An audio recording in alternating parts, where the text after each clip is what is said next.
In a small town where the days passed in apparent tranquility, where neighbors knew each other by first name, and where the streets were lined with large century-old oak trees, an event upset the established order. A legal case, far from the usual quarrels of the municipal court, got residents talking and sparked passionate debates. At the center of this turmoil was Madame Florence, a 62-year-old woman with a kind but determined look, whom everyone knew for her kindness and dedication. Since the tragic death of his daughter Sophie in a car accident, Florence had taken on a role she never imagined she would have to fulfill at this stage of her life, raising her 6-year-old granddaughter Leah alone. Sophie, her only daughter, was everything to her. A bright, loving and courageous woman, who fought to give the best to her daughter despite the absence of her father. But fate had decided otherwise. One rainy evening, while returning from work, a brutal collision ended her life, leaving Leah an orphan. From then on, Madame Florence had sacrificed everything to offer Leah a home filled with love and stability. She had fought against pain, against doubts, against the fatigue of age, convinced that she was the only person capable of raising this child in gentleness and kindness. But today, in a freezing courtroom where the muffled footsteps of lawyers and the rustling of files echoed, everything could change. Sitting in the dock, Madame Florence felt her hands trembling slightly. Despite his apparent calm, his heart was beating wildly. She knew this fight was unfair and cruel, and yet here she was, forced to defend herself as if she were guilty of a crime. In front of her, a man who should never have claimed the slightest right over Leah, Damien Morel, the biological father of the child. A man she had never considered a threat, because he never wanted this child. Damien Morel, impeccable suit and confident demeanor, stood alongside his lawyer, observing the scene with chilling calm. He had returned to Leah's life after 6 years of total silence. Not out of love or duty, but because he had rebuilt his life with a new wife, a woman who wanted a child without wanting to carry one. And for him Leah, this little girl he had never known, represented an ideal opportunity. A child ready for use, without going through the restrictive stages of parenthood. His lawyer, a sturdy man with graying hair, accustomed to defending men of power, spoke with confidence. Your Honor, it is obvious that Madame Florence is not capable of raising a 6-year-old child in the long term. She has advanced age, limited resources, and a situation that does not guarantee Leah's future. Madame Florence clenched her fists on her woolen scarf, one of the few things left from her former peaceful life. How dare they talk about her like she was an incapable old woman? The lawyer continues, relentlessly. Mr. Morel has a stable financial situation, a house with a garden, a loving wife ready to welcome Leah as her own daughter. It is in this child's best interest to have a structured home and a young, dynamic family. Leah, sitting next to Florence, looked at her father with wide-open eyes. She had no memory of him. He was just a stranger to her. Florence, taking her courage in both hands, dared to reply. A stable home does not mean a loving home. Mr. Morel never tried to see Leah, never asked about her, never sent a birthday card. He was just an absent shadow, and now he claims to be a father? His own lawyer, a younger but equally determined man, supported his words. Madame Florence is the only parental figure Leah has known. Separating her from her would be an immense trauma. Furthermore, there is no evidence that Mr. Morel has a real desire to be a father to this child. His absence for 6 years cannot be ignored. The heavy atmosphere of the courtroom seemed suspended by an invisible thread. Every breath was held, every heartbeat echoed in the oppressive silence. Then, like a quiver in the icy air, a soft but resolute voice rose, cutting off the course of the procedure. I want to talk. All heads turned towards Leah. A small, fragile figure, barely as tall as 3 apples, she stood straight in her seat, clutching a threadbare teddy bear, his faithful companion since the death of his mother. Her large hazel eyes, clouded with tears, stared at the judge with poignant intensity. A murmur passed through the room, but the judge raised her hand to demand silence. She hesitated for a second, scrutinizing the little girl as if weighing the significance of this sudden declaration. Then, with a gentleness rare in this cold and impersonal court, she acquiesced. Of course, my dear. You can speak. Leah inhaled deeply, her little fingers clenched on the worn fur of her blanket. His voice shook slightly, but his words were of a heartbreaking force. "I want to stay with Grandma Florence." A shudder ran through the room. At the helm, Madame Florence put a trembling hand to her mouth. She knew Leah. She knew that she was a reserved, shy child, who didn't like attracting attention. For her to speak like this, her heart had to be overflowing with emotions too heavy for her little body. Damien Morell's lawyer crossed his arms, visibly annoyed. But the judge approached Leah slightly, her voice softer than before. "Why, Leah?" The little girl blinked several times, fighting back the tears that threatened to fall. "Because Dad, he already forgot me once." A murmur passed through the room. Leah continued, the words escaping her lips like an overflow of long-suppressed sorrow. "He doesn't love me. He doesn't know me." She turned her head towards her father, who, until now, had been content with a detached air. But faced with these words, an imperceptible uneasiness crossed his face. "Grandma sings me songs before bed, she makes me hot chocolate, she hugs me when I'm scared." Her little trembling voice broke slightly under the weight of emotion. "I love him.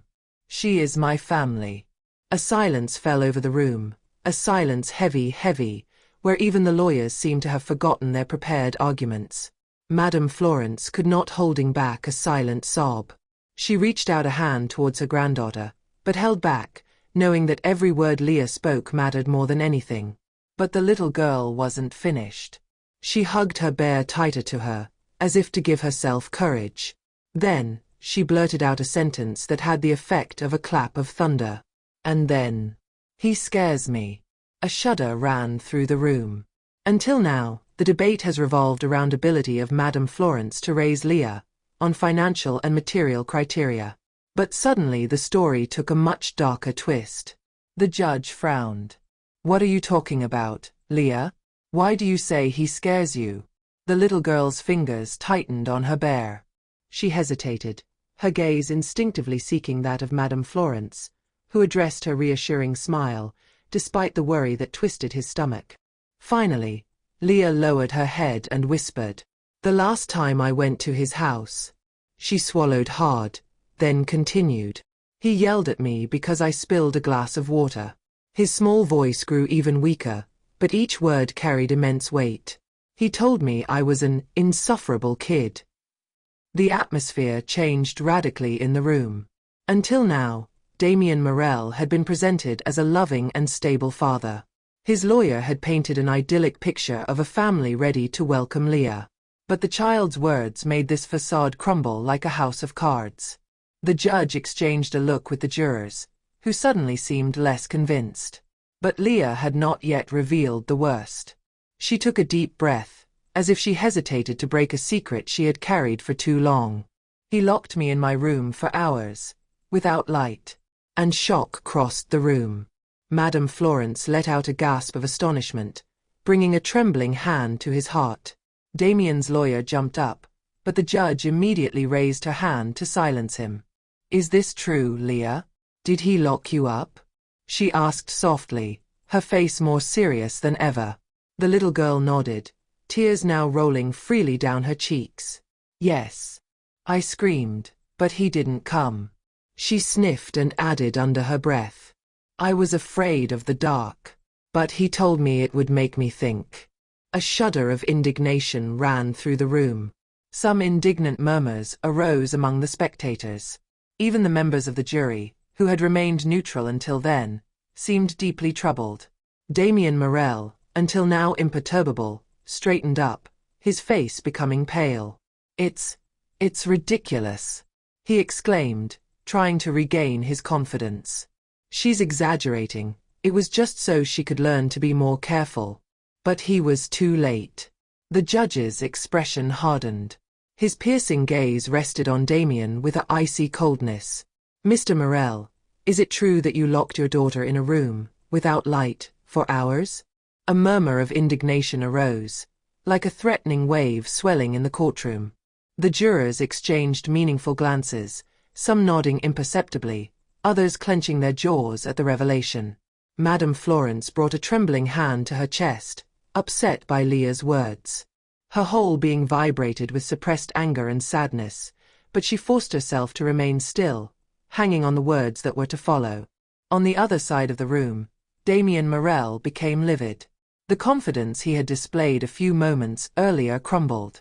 His back stiffened, his lips trembled slightly. He knew he was losing control. The judge's piercing gaze fell on him.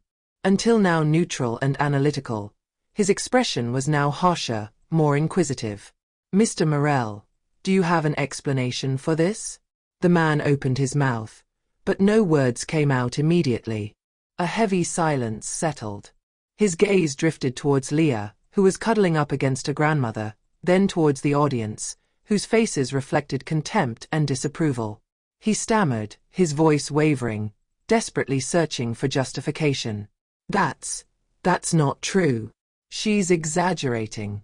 He cleared his throat, trying to steel his tone, but his confidence rang hollow. It was a simple punishment. A lesson. A child must learn discipline. But the damage was done. Madame Florence's lawyer did not let the opportunity pass. He jumped up, his eyes blazing with conviction.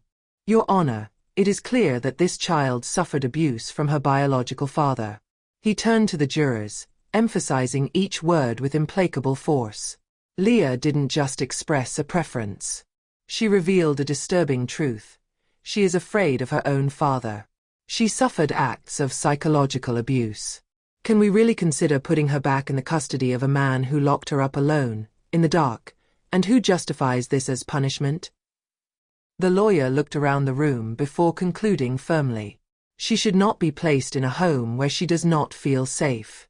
Damien Morel, desperate, turned to his own lawyer, seeking help. But he, as a seasoned professional, knew that there was nothing left to save. He leaned back slightly in his chair, staring at the documents in front of him as if they contained a loophole. A solemn silence fell in the room. The judge crossed her fingers in front of her and looked at Damien Morel for a long time. His gaze was unreadable, but it carried a crushing weight.